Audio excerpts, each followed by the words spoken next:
Salmo 50 en nuestra serie de los Salmos.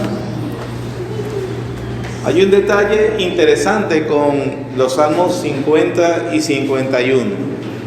Los comentaristas, los expertos nos dicen que el Salmo 50 y 51 se utilizaban juntos en una liturgia, sobre todo cuando se debía pedir perdón. Es cierto que el Salmo 50, la autoría es de Asaf, pero también el 51 es uno de los más famosos con respecto a la confesión de pecado de David, cuando precisamente Natán lo confrontó por haber hecho lo que había hecho con Betsabé y su esposo. Sin embargo, el Salmo 50 se utiliza, y por la temática y por cómo se desarrollan las escenas, precisamente se utilizaban juntos. En el Salmo 50 precisamente se habla de una acusación, una querella judicial, donde Dios llamaba al pueblo, llamaba a las personas a que iban a tener un juicio, y entonces el 51 era la respuesta que el pueblo le debía a él. Por razón de que es un poco extenso, son dos salmos, vamos a ir directamente a ello. Pero lo que tenemos que entender es que es un pleito judicial, ¿sí? Un pleito judicial donde el fiscal, en este caso Dios mismo, hace una acusación contra su pueblo. La acusación del Salmo del 50, en primer lugar, es al estilo profético.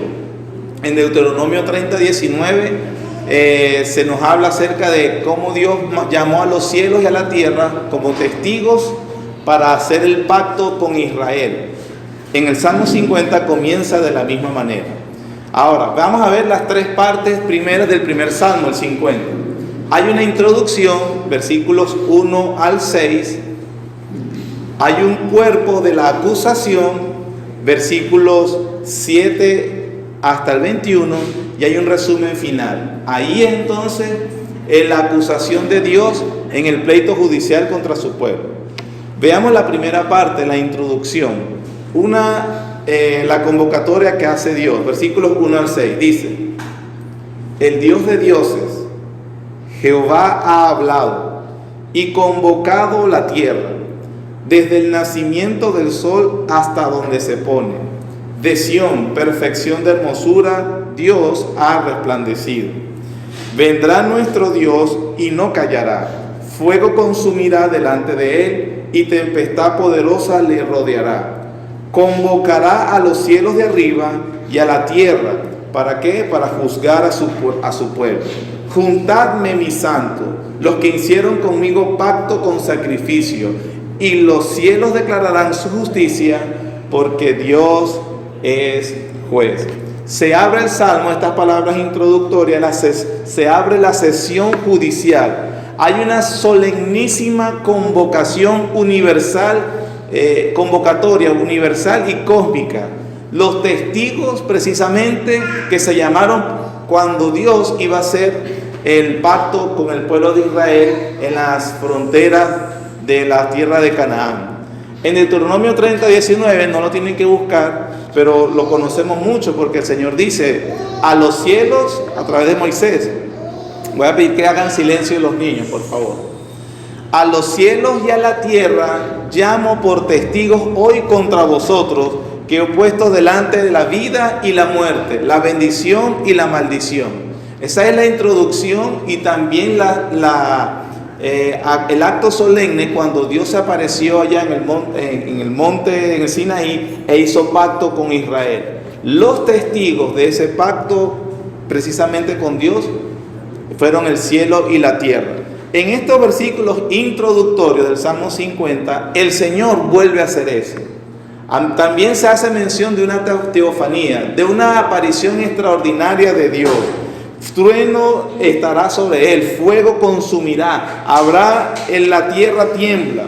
Convoca a los cielos, convoca de un ángulo horizontal al oriente y al occidente. Convoca a todos de manera vertical, a los cielos y a la tierra. El Señor hace una convocatoria solemne que va a juzgar a su pueblo. El juicio tiene lugar en Sión, que es la ciudad de Dios, ya lo hemos dicho, ciudad y morada de Dios. Allí dice el Salmo 122:5 que en esa ciudad están las sillas del juicio, el trono de David, y precisamente donde está el tabernáculo y donde estaría el templo también fijado. Allí hace Dios la convocatoria a todo el pueblo.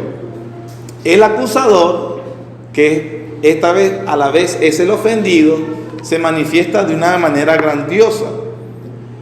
Pronuncia sus primeras palabras y quiere precisamente que la otra parte, que es el pueblo a quien está acusando, diga o se explique sobre la situación.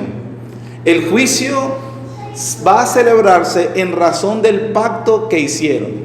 Recuérdense que la relación de Dios, Jehová, con Israel es acerca del pacto con Moisés. El pacto que están enseñados, él dice el versículo 5, juntadme mis santos, los que hicieron conmigo pacto con sacrificio, los cielos declararán su justicia, porque Dios es el juez.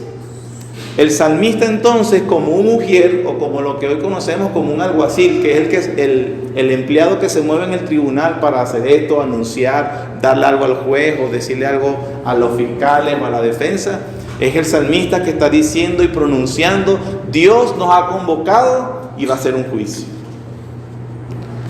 Segunda parte, versículos 7 al 21. Ya hemos entendido la primera, la convocatoria. 7 al 21 es la segunda parte, donde está el cuerpo de la acusación, donde Dios manifiesta qué es lo que le ha desagradado y llama al pueblo. Esta acusación la podemos ver en dos partes. La primera, de 7 al 15, hay una acusación contra el pueblo en general. Observen lo que dice. Miren cómo introduce: oye, pueblo mío, y hablaré. Escucha, Israel, y testificaré contra ti. Yo soy Dios, el Dios tuyo. Convoca también las relaciones que en el pacto Dios había establecido. Cuando Dios estableció el pacto, Él les dijo: vosotros me seréis un pueblo santo y yo voy a ser vuestro Dios. Hace exactamente lo mismo. Las estipulaciones del pacto decían que ustedes serían mi pueblo y yo voy a ser vuestro Dios. Versículo 8. No te reprenderé, comienza con una exhortación cariñosa pero al tiempo dolida, en la que identifica al pueblo y le dice, versículo 8, no te reprenderé por tus sacrificios ni por tus holocaustos que están continuamente delante de mí. Ustedes recuerdan la clase de los levitas, los sacrificios continuos y diarios que se hacían. Versículo 9, no tomaré de tu casa becerros ni machos cabrillos de tus apriscos, porque mía es toda la bestia del bosque y los millares de los animales en los collados. Conozco a todas las aves de los montes y todo lo que se mueve en los campos me pertenece. Es decir, el pueblo le venía haciendo, obviamente, el culto que en el antiguo pacto tenía que ver con los sacrificios diarios de los becerros, del ganado vacuno y también de las aves para los más pobres. Él dice, no te voy a reprender por eso, porque de hecho que lo hagas está bien porque todo es mío. Entonces él está diciendo, y comienza entonces a apretar la tuerca ahí. Versículo 12, si yo tuviese hambre, no te lo diría a ti, porque mío es el mundo y su plenitud. ¿He de comer yo de carne de toros o de beber sangre de machos cabríos? Versículo 14, sacrifica a Dios alabanza y paga tus votos al Altísimo, e invócame en el día de la angustia, te libraré y tú me honrarás. Es interesante, hermanos, que el Señor no se queja por los sacrificios o por la deficiencia del culto, si es que había algún detalle en la manera en que ellos presentaban los animales o lo que hacían. Pero de por sí la acusación va por la hipocresía. Cuando este pueblo hacía el culto, tenía apariencia de que lo hacían bien, pero sus vidas no eran consistentes con ello. Le dice, no te voy a reprender por los sacrificios. Y después le dice, pero yo no como carne. El hecho de que todas las bestias del campo son mías. El punto no es que traigas el mejor ganado que tú tengas y que sacrifiques. El punto es que sacrifiques a Dios alabanza verdadera. que pagues tus votos al Altísimo. Es decir, que tu vida sea consistente con el sacrificio que estás haciendo. Parte de eso, de lo que se está diciendo, lo está reclamando el Señor como acusando en este juicio, es lo que dice Isaías capítulo 1. Vamos rápidamente ya sin para el Salmo 50.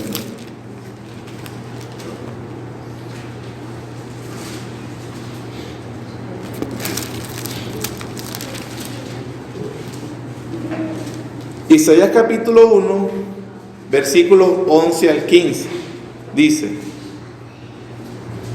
¿Para qué me sirve, dice Jehová, la multitud de vuestros sacrificios? Hastiado estoy de holocaustos de carneros y de cebo de animales gordos. No quiero sangre de bueyes, ni de ovejas, ni de machos cabríos. ¿Quién demanda esto de vuestras manos cuando venís a presentaros delante de mí para hollar mis atrios? No me traigáis más vana ofrenda. El incienso me es abominación. Luna nueva y día de reposo. El convocar asambleas. No lo puedo sufrir. Son iniquidad vuestras fiestas solemnes. Vuestras lunas nuevas y vuestras fiestas solemnes las tiene aborrecida mi alma. Me son gravosas. Cansada estoy de soportarlas. Cuando extiendas vuestras manos, yo esconderé de vosotros mis ojos. Asimismo, cuando multipliquéis la oración, yo no iré. Llenas están de sangre vuestras manos. El reclamo, obviamente, de lo que está haciendo el Señor en el Salmo 50, igual como lo acabamos de leer en Isaías capítulo 1, era la hipocresía que tenían ellos. Al sí cumplir con los requisitos y todos los detalles que tenía que ver con el culto a Dios, pero que la vida no era consistente precisamente con ese culto que ellas manifestaban.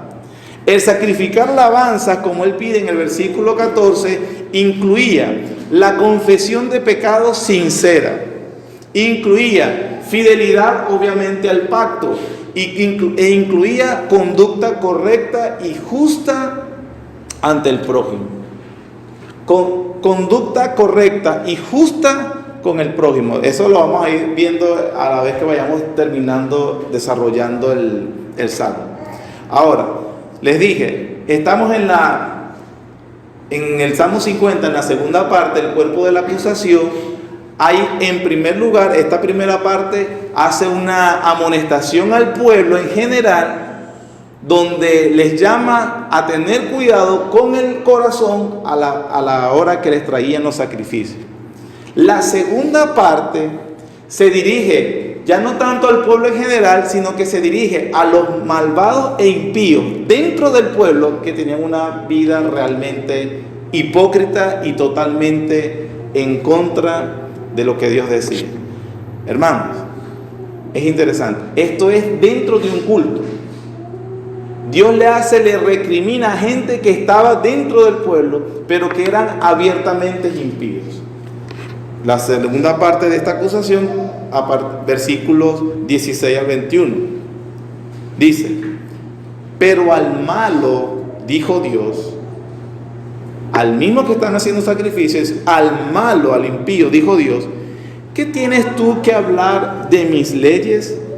¿Y qué tomar mi pacto en tu boca? ¿Por qué? Porque estos malvados israelitas conocían bien el pacto y hablaban bastante del pacto. Hablaban, lo conocían. Pero le dice: ¿qué tienes que tú estar hablando de mi pacto, de lo que yo he estipulado con mi pueblo? Versículo 17: pues tú aborreces la corrección, echas a tus espaldas mis palabras. Si veías al ladrón, tú corrías con él, y con los adúlteros era tu parte. Tu boca metías en mal, tu lengua componía engaño, tomabas asiento y hablabas contra tu hermano, contra el hijo de tu madre ponías infamia. Estas cosas hiciste y yo he callado. Pensaba que de cierto sería yo como tú, pero te reprenderé y las pondré delante de tus ojos.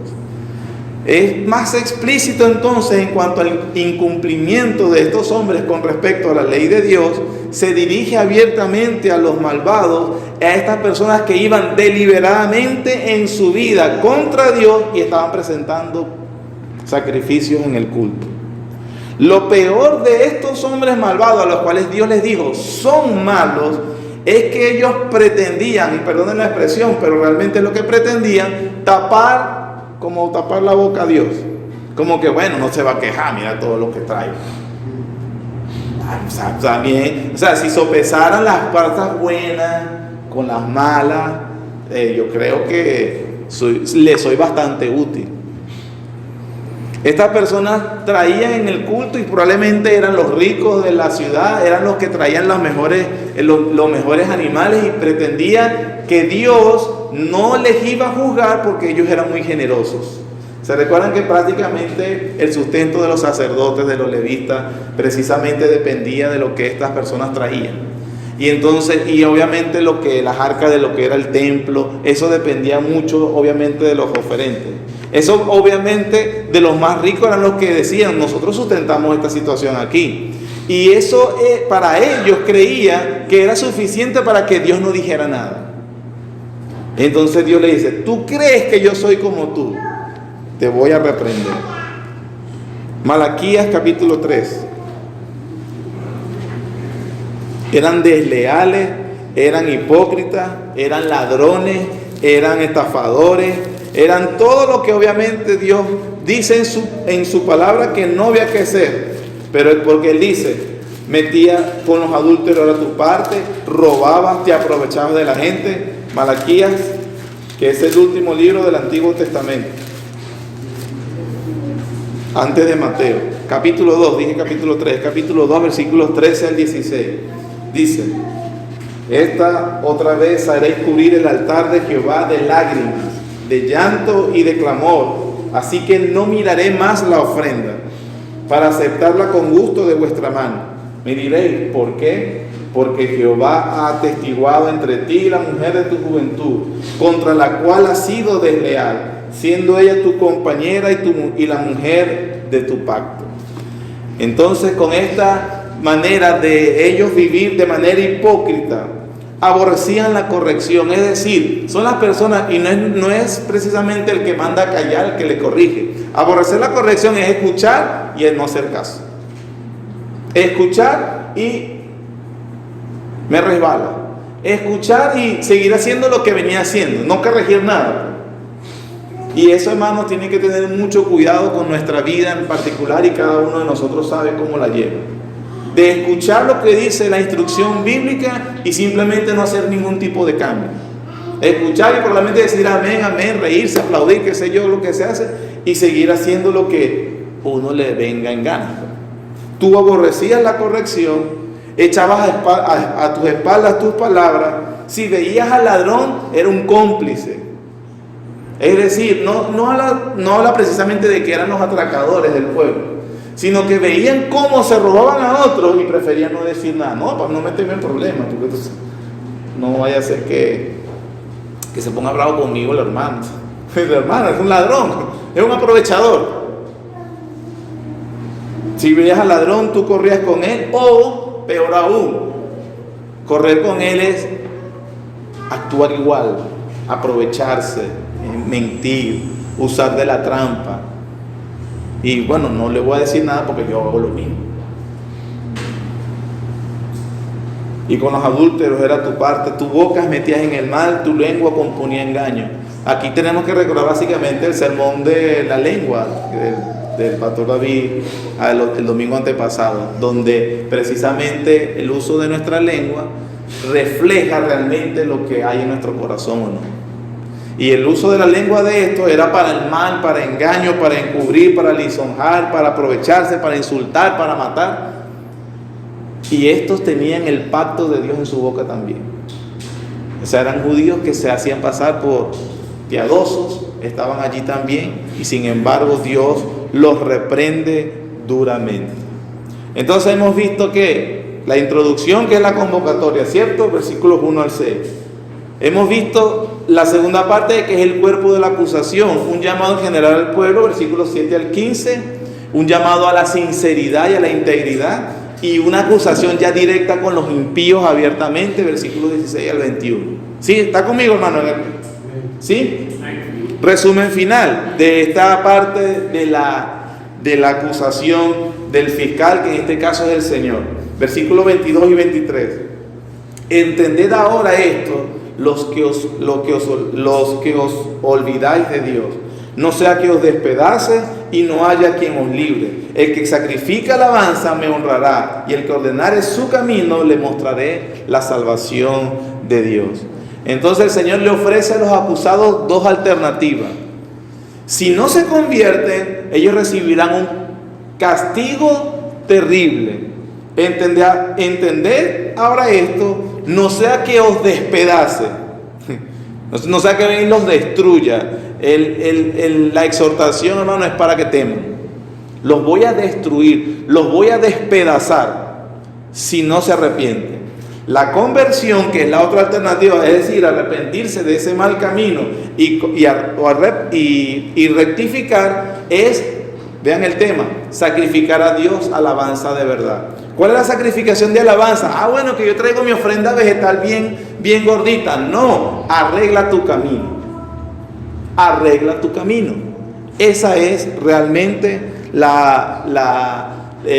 lo que Dios espera y demanda de los hombres. Oh hombre, Él te ha dicho lo que espera Jehová.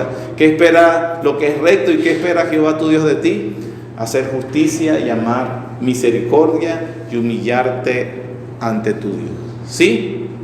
Entonces ese es el planteamiento en este juicio de Dios, diciéndole, convocando al pueblo que deje la hipocresía, que deje la doble vida y que sea íntegro en su manera de adorarlo.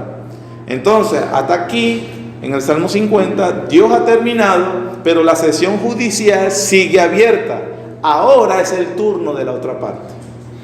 Así se usaba en esta liturgia para pedir perdón y misericordia. Dios ha llamado, convocó, dio el cuerpo de acusación y dio las alternativas. Él ha cesado, la sesión judicial sigue abierta, ahora le corresponde al acusado, que en este caso es el pueblo. Para la respuesta, entonces, se usaba el Salmo 51, como dice obviamente el subtítulo, que fue escrito por David, y obviamente un orador tomaba en representación del pueblo la respuesta y lo decía en primera persona.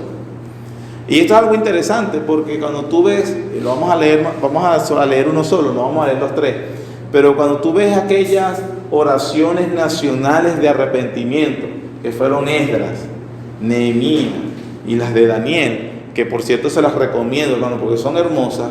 Daniel, Esdras y Nehemías, cada uno particular, oró ellos, lo oró por el pueblo, pero hablaba de manera personal. Hemos pecado, hemos hecho impíamente, yo y la casa de mi padre nos hemos desviado. Le digo los tres, pero nosotros vamos a leer uno solo nada más cuando vamos a ir viendo el Salmo. El Salmo 51 es la respuesta de la otra parte. Una vez siendo convocados y siendo confrontados de esa manera, la respuesta que se espera de alguien que ha escuchado la acusación de Dios es, ¿cuál? Arrepentimiento. Y se usa precisamente el salmo penitencial por excelencia. El salmo donde hay una confesión inspirada que realmente, hermanos, es hermosa. No digo en el sentido de que es hermoso arrepentirse de sus pecados, sino de la sinceridad y de la exposición que hace David y cómo Dios espera que nosotros nos arrepintamos.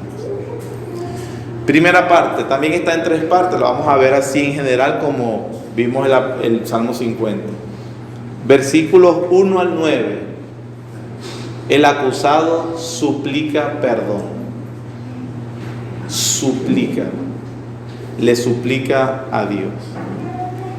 Al verse entonces confrontado por la acusación que acabamos de ver, versículos 1 al 9 dice: ten piedad de mí, oh Dios, conforme a tu misericordia, conforme a la multitud de tus piedades, borra mis rebeliones. Lávame más y más de mi maldad, límpiame de mi pecado, porque yo reconozco mis rebeliones y mi pecado está siempre delante de mí. Contra ti solo he pecado y he hecho lo malo delante de tus ojos, para que seas reconocido justo en tu palabra y tenido por puro en tu juicio. He aquí, en maldad he sido formado y en pecado me concibió mi madre. He aquí, tú amas la verdad en lo íntimo y en lo secreto me has hecho comprender sabiduría. Purifícame con hisopo y seré limpio.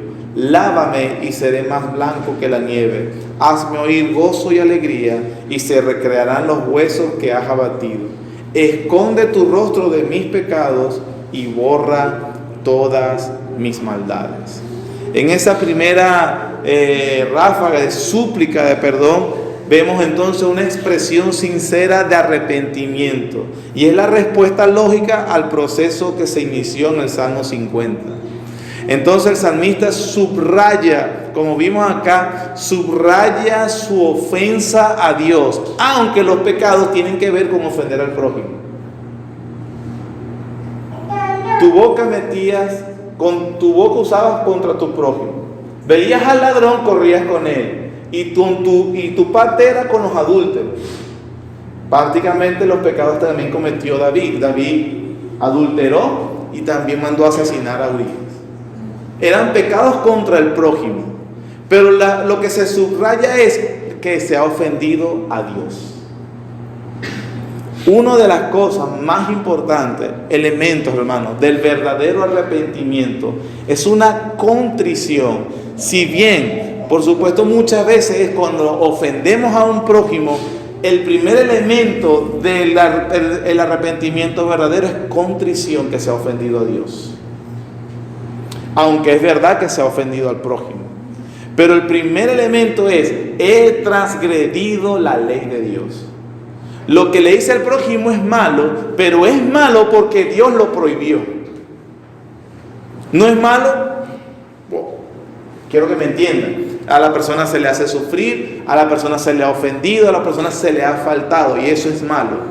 Pero es más malo porque es una cosa que Dios prohibió. Y el dolor verdadero del arrepentimiento que produce el Espíritu Santo no es por las consecuencias que tiene contra el prójimo, que eso debe doler, sino por haber ofendido y transgredido su ley. Saúl, cuando peca y se da cuenta, le pide a Samuel que lo rectifique delante de la gente. Judas, cuando peca y se da cuenta, se ahorca porque no aguanta la conciencia. Pero el hijo pródigo, David, Pedro, llegan a Dios. Perdóname, Señor, te he ofendido a ti. La confesión del pecado, hermano, es indispensable para obtener el perdón. La confesión delante de Dios. Si nosotros vemos el otro salmo que es también penitencial, que lo vimos hace una semana, el Salmo 32, el salmista empieza con una bienaventuranza que recibió el perdón, pero él dice: mientras callé se agravó tu mano sobre mí, de día y de noche no podía descansar, hasta que dije: mi pecado te declararé, y tú perdonaste la maldad de mi pecado. La confesión de pecado, como dice también el proverbio, el que encubre su pecado no prosperará, mas el que lo confiesa y se aparta alcanzará misericordia. Escuché hace tiempo una ilustración con respecto a un rey, no sé si de la vida real, o una persona que tenía como costumbre dar indultos a aquellos que estaban presos durante un tiempo. Y entrando al sitio llegaba y le preguntaba a las personas que por qué estaba allí. Las personas todas se justificaban. Me tendieron una trampa. Pagaron acusadores que no era verdad. No quise hacer lo que iba a hacer. Y entonces él iba por cada uno y encontraba siempre la respuesta excusándose sobre lo que habían hecho y por qué estaban presos. Hasta que llegó a uno y que le dijo: cometí un delito que no debía haber hecho. Fui justamente juzgado y he aquí estoy pagando las consecuencias de mi malos actos. Él dice que este rey disimuló la sorpresa de la respuesta y continuó yendo hacia otros hombres, donde conseguía, como las primeras, siempre justificándose. Al hacer un buen recorrido, se devolvió al que le había respondido de manera no como diferente a las otras, y les dijo así: Señor, usted es muy malo para estar rodeado de tanta gente buena, salga de aquí. Le dio el indulto a él. El que encubre su pecado no prosperará. El que lo confiesa y se aparta alcanzará misericordia. Indispensable entonces, en primer lugar, para obtener el perdón de Dios, confesión. Confesaré mis transgresiones a Jehová y Él perdonará la maldad. Esdras, hermanos, que es uno de los que le dije que de las confesiones nacionales hermosas registradas en el Antiguo Testamento. Esdras capítulo 9.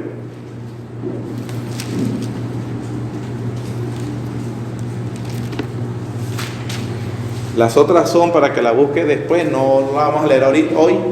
Es Nehemías capítulo 1 y Daniel capítulo 9. Pero ahorita vamos a leer solo Esdras 9, versículos 4 al 6. Y Esdras dice así, capítulo 9, versículo 4. Y se me juntaron todos los que temían a las palabras del Dios de Israel, a causa de la prevaricación de los del cautiverio. Mas yo estuve muy angustiado hasta la hora del sacrificio de la tarde. Y a la hora del sacrificio de la tarde me levanté de mi aflicción. Y habiendo rasgado mi vestido y mi manto, me postré de rodillas, extendí mis manos a Jehová mi Dios y dije: Dios mío, confuso y avergonzado estoy para levantar, oh Dios mío, mi rostro a ti, porque nuestras iniquidades se han multiplicado sobre nuestra cabeza y nuestros delitos han crecido hasta el cielo. Nada más esa parte introductoria, hermano, es para pasar toda la noche con respecto a la confesión de Esdras. Y Esdras, usted lo sabe que en el capítulo 7 dice que él era un hombre que se había dedicado a inquirir la ley de Dios y para enseñar. Era un levita. Y se había hecho el sacrificio de la mañana, el sacrificio de la tarde, que decía que Dios renovaba su comunión con el pueblo. El pueblo que venía del cautiverio, que precisamente había sido por violar la ley de Dios, que había ido en cautiverio, pasaron los 70 años, regresaron del cautiverio y se estaban volviendo a casar con mujeres paganas, que fue parte de lo que los hizo caer en la idolatría. Cuando Esdras se da cuenta que el pueblo, no están arrepentidos, están haciendo lo mismo que se hizo antes de los 70 años y las razones por las cuales Dios nos esparció. Dios ha tenido misericordia, nos está trayendo otra vez, pero siguen haciendo lo mismo. Y entonces Esdras, como bien lo dice, estaba angustiado. ¿Por qué? Porque se había violado la ley de Dios. Ese es el sentimiento de un hijo de Dios que se reconoce pecador ante un Dios santo, hermano. Estaba angustiado y dije: Dios mío, estoy confuso, confundido y avergonzado, no puedo ni levantar mi rostro para ti. Un hombre que realmente se estaba doliendo del pecado. Otro detalle del arrepentimiento, como también leemos en el Salmo 51, es que se reconoce sin paliativos la culpa. Pero es que tú sabes que es muy difícil en este tiempo serle fiel a Dios. Pero es que tú sabes que uno es hombre y ¿y quién es perfecto? No, hermano. Nunca hay que justificarse delante. Dios ha hecho una acusación en el Salmo 50. Y en el 51 se nos explica que un hombre arrepentido, una mujer arrepentida, no se justifica delante de Dios. Esdras no dijo: estar fuera fue muy tentador, además, fueron ellos, yo no fui. No, él está confundido y avergonzado. Nuestras iniquidades llegan hasta el cielo. ¿Cómo es posible que nos ha terminado de matar? En Daniel capítulo 9 y también en Nehemías 1, ellos reconocen exactamente lo mismo. Y dicen: sí, nosotros hemos pecado. No se justifican, hermano. Nunca busque justificar su pecado delante de Dios ni de nadie. Reconózcalo y sea sincero. Oh Dios, sí, yo soy un pecador. No es la culpa de los demás, es mi culpa. Es tanto en el Salmo 51 la sinceridad del reconocimiento del pecado, que obviamente a Natán se lo hace muy bien ver claro a David, que David dice, he aquí, versículo 5, que en maldad he sido formado y en pecado me concibió mi madre. Ojo, eso no quiere decir que la mamá estaba haciendo pecado y ahí fue que lo concibió. No, que cuando lo concibió, él ya venía cargado de pecado, es lo que está diciendo. Como el Salmo 58. Vamos al Salmo 58, versículo 3. Salmo 58, 3 dice, se apartaron los impíos desde la matriz, se descarriaron hablando mentiras. ¿Desde qué? No fue que las circunstancias lo pusieron mentiroso y las circunstancias lo descarrían a uno. No, el salmista dice, desde la matriz el hombre se descarría. Viene con una carga de pecado ya y se desvía de Dios. Y eso es lo que reconoce David. Señor, yo soy tan pecador y reconozco o sea, no es este el único pecado que te estoy confesando. Estoy en una predisposición pecaminosa todo el tiempo. Y él está simplemente suplicando perdón. Primer punto. Segundo, después de pedir perdón, hay una súplica por la renovación interna. Versículos 10 al 14. Él reconoce su pecaminosidad por naturaleza, su indignidad por estar delante de Dios, entonces pida que le haga una renovación interna. Versículo 10. Crea en mí, oh Dios, un corazón limpio. Renueva un espíritu recto dentro de mí. No me eches, versículo 10 al 14. No me eches de delante de ti, no me quites tu Santo Espíritu. Vuélveme el gozo de tu salvación, espíritu noble me sustenta. Entonces enseñaré a los transgresores tu camino y los pecadores se convertirán a ti. Líbrame de homicidios, oh Dios, Dios de mi salvación. Cantará mi lengua tu justicia. Le pide entonces él que le haga un hombre nuevo, que no le quite la vida. La petición es, no me mates. Cuando le dice, no quites tu espíritu de mí, es porque reconocen en Génesis 2:10 dice que Dios le dio el espíritu al hombre, el aliento de vida. No me lo quite. La sentencia por adulterio y por asesinato era morir también. David sabía que tenía que morir. Y entonces le pide, no me mates. Ten misericordia de mí. Salmo 104 exactamente expresa lo mismo cuando dice, no me quites tu Santo Espíritu. El Salmo 104 dice, versículos 29 y 30, escondes tu rostro, hablando de la creación, habla de todos los animales y de la creación. El Salmo precisamente es una exposición de que Dios cuida su creación. Salmo 104, 29, escondes tu rostro, se turban, le quitas el hálito, dejan de ser y vuelven al polvo. Envías tu espíritu, son creados y renuevas la faz de la tierra. Vean que entonces escondes tu rostro, entonces le pide, no quites tu rostro de mí. Porque yo estoy vivo, respiro, es por tu misericordia. Y si tú quitas tu rostro, yo voy a dejar de ser. David le pide, en vez de quitarme la vida, oh Señor, renueva un espíritu dentro de mí. Son peticiones más allá de las capacidades humanas. No es entonces que se le pide a un juez normal. Solamente se le puede pedir esto a uno que puede responder. ¿Quién es el ofendido? Salmo 51. El Dios de dioses. El que ha empezado el juicio. Entonces hemos visto, hermanos, la súplica por perdón. No solamente, otro de los detalles que me he pasado, cuando él le pide, lávame con hisopo. Es un lenguaje levítico nuevamente. En Levítico capítulos 12, 11, 12 y 13, se habla de que precisamente con hisopo los sacerdotes le purificarían al inmundo. Lávame con hisopo es, quita la inmundicia de mí. Soy un inmundo delante de ti.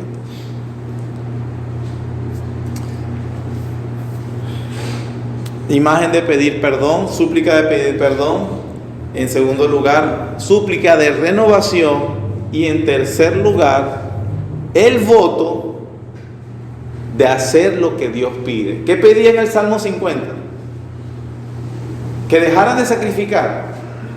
No, ¿verdad? Pedía que siguiera el sacrificio, pero que con una vida íntegra, que esa es la verdadera alabanza. Bueno, en la tercera parte del 51 es precisamente responderle con un voto a lo que Dios pide. Versículos 15. Señor, abre mis labios y publicará mi boca tu alabanza. En el Salmo 50 se recrimina que usaban los labios ¿para qué? Para mentir, para el mal. Pero entonces le dice, hay un voto, abre mis labios, Señor, y en vez de usarla para el mal, la usaré para la alabanza, para lo correcto. Versículo 16, la respuesta nuevamente. Porque no quieres que sacrificio que yo lo daría, no quieres holocausto. Los sacrificios de Dios son que el espíritu quebrantado, al corazón contrito y humillado, no despreciarás tú, oh Dios. Si Dios le había entonces demandado y pedido que el sacrificio fuera íntegro y la vida consonó con eso, entonces Él está diciendo, Señor, dame la oportunidad y yo te voy a dar lo que tú me pides.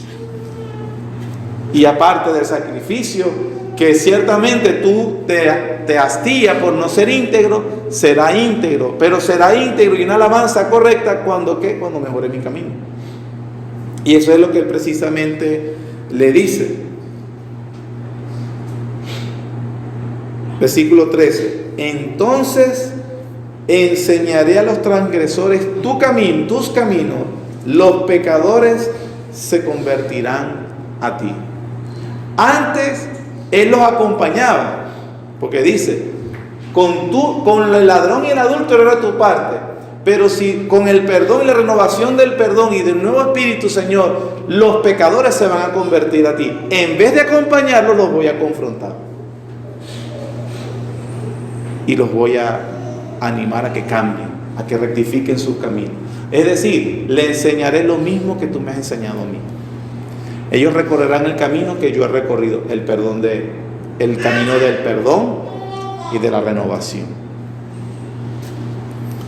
Y obviamente versículos 18 y 19 cierra como había empezado. Haz bien con tu benevolencia, Sión, edifica los muros de Jerusalén, entonces te agradarán los sacrificios de ¿qué?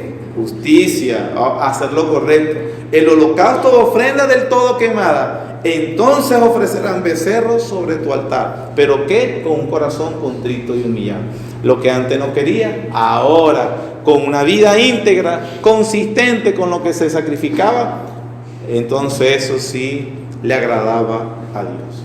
En conclusión, hermanos, de esta larga porción del Salmo 50 y 51, hemos visto entonces la acusación, hemos visto el salmo de un penitente sincero, que es un hombre que reconoce su condición pecadora y que resalta al único que le puede dar perdón y amor.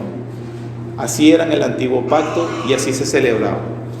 En el Nuevo Testamento, a la luz de la muerte y la resurrección de Jesucristo, las realidades que vemos en el Salmo 50 y 51, hermanos, reciben una nueva dimensión, mucho más.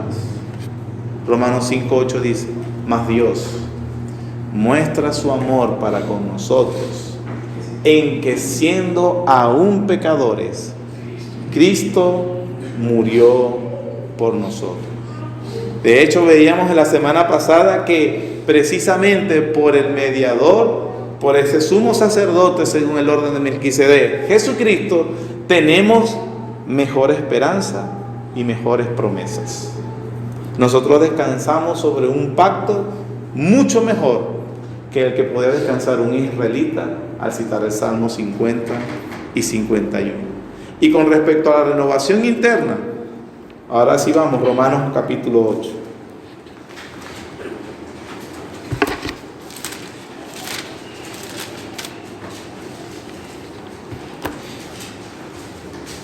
Versículos 1 al 9. Vean entonces cómo cobran mayor dimensión estas realidades que acabamos de ver en el nuevo pacto. Ahora pues, ninguna condenación hay para los que están en Cristo Jesús.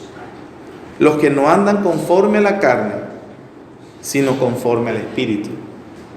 Porque la ley del Espíritu de vida en Cristo Jesús me ha librado de la ley del pecado y de la muerte. Porque lo que era imposible para la ley, por cuanto era débil por la carne, Dios, enviando a su Hijo en semejanza de carne de pecado y a causa del pecado, condenó el pecado en la carne, para que la justicia de la ley se cumpliese en nosotros, que no andamos conforme a la carne, sino conforme al Espíritu. Porque los que son de la carne piensan en las cosas de la carne, pero los que son del Espíritu en las cosas del Espíritu. Porque el ocuparse de la carne es muerte, pero el ocuparse del Espíritu es vida y paz. Por cuanto los designios de la carne son enemistad contra Dios, porque no se sujetan a la ley de Dios, ni tampoco pueden. Y los que viven según la carne no pueden agradar a Dios. Mas vosotros no vivís según la carne, sino según el Espíritu, si es que el Espíritu de Dios mora en vosotros. Y si alguno no tiene el Espíritu de Cristo, no es de él. Mientras David tenía que suplicarle a Dios, uno de estos israelitas piadosos, que le renovara un espíritu recto, que los ayudara en su carácter precisamente para no desviarse de la ley de Dios que habían violado. La Biblia dice que en el nuevo pacto el Espíritu Santo es la promesa de Dios para aquellos que creen y que han sido sellados y que Él los ha hecho una nueva criatura. Y que realmente esa condición de un espíritu renovado y de una actitud y de una influencia por la gracia de Dios actuando en sus corazones y en su naturaleza para que ellos vivan conforme a lo que Dios dice y no conforme a la carne. Promesas que se lograron en el nuevo pacto. Artículos que estaban en la condición de que Dios, Jesucristo, muriese por su pueblo. Y entonces el Padre ahora, libre y generosamente a su pueblo, le da todo lo que ellos necesitan para que les sean fieles a Él. Hermanos, nosotros tenemos una mejor condición inclusive y una mejor situación que dice la Biblia que nosotros podemos vivir para vivir agradándole a Dios. Y si pecáremos, como precisamente el Salmo 50 acusa a su pueblo, y si falláramos, como obviamente lo reconoce cada uno de los piadosos al cual se enfrentan a la ley de Dios. 1 Juan 2:1 dice: hijitos míos, estas cosas os he escrito para que no pequéis. Pero si alguno hubiere pecado, abogado tenemos para con el Padre, a Jesucristo el justo. A Jesucristo el justo. Amén. Oremos. Señor bendito, ante tu presencia, Señor, por supuesto no venimos con las manos vacías, ni mucho menos ofreciéndote algún tipo de mérito propio, Señor. La única razón para nosotros poder presentarnos delante de su presencia es nuestro Señor Jesucristo, nuestro Salvador, y quien murió en la cruz para pagar por nuestros pecados. A ti, oh Señor, venimos para darte las gracias por nuestro Salvador, porque al comprender lo que dice tu palabra con estos salmos, con respecto a ese pleito judicial que podías convocar a tu pueblo por haber violado tu ley, nosotros ahora en Jesucristo podemos decir: ninguna condenación hay para los que estamos en Él. Oh Dios, gracias, Señor, por las promesas del nuevo pacto. Gracias, Señor, porque a través de su justicia que se ha imputado a nosotros por la fe, nosotros entonces tenemos paz con el Rey de la tierra, y el juez se ha convertido en nuestro Padre. Nos ha adoptado, Señor, en su familia, nos ha renovado, nos ha dado el espíritu de adopción, el cual renueva, Señor, nuestra mente, renueva y regenera todo nuestro ser, Señor, de la maldad de la cual nos sacaste, para que precisamente vivamos agradándote a ti en lo que deseas. Gracias, Señor, por tu bondad. Gracias por nuestro Salvador. Gracias por la misericordia que nos has dado. En el nombre de Jesús. Amén. Amén.